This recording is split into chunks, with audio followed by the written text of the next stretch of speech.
नुकत्याच शाळा सुरू झालेल्या आहेत आणि मुलांना शालेय साहित्य वाटप करण्यासाठी आम्ही आता एका वस्तीवर निघालेलो आहोत. दुर्गम भागात राहणारी आदिवासी मुलं, ठाकर मुलं, कातकरी मुलं शिकली पाहिजे, शाळेत गेली पाहिजे आणि शाळेतील प्रवास त्यांचा टिकला पाहिजे, यासाठी वांगण फाउंडेशनच्या माध्यमातून आम्ही आदिवासी वस्त्यांवर काम करीत आहोत.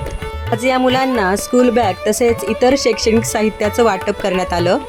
या मुलांपर्यंत हा आनंद पोहोचवण्यासाठी माझी मैत्रीण उज्ज्वला लोटणकरताई, रेश्माताई, शैलजाताई, भाग्यश्रीताई, आशाताई आणि आशिष दादा यांनी सहकार्य केलं. तसेच सुभाष कवळे सर यांनी देखील या उपक्रमासाठी सहकार्य केलं.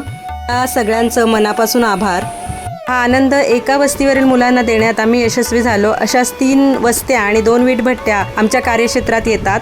मंडळी, तुमचं सहकार्य आणि सोबत राहिली तर या सगळ्या मुलांपर्यंत हा आनंद आम्ही नक्की पोहोचू शकू.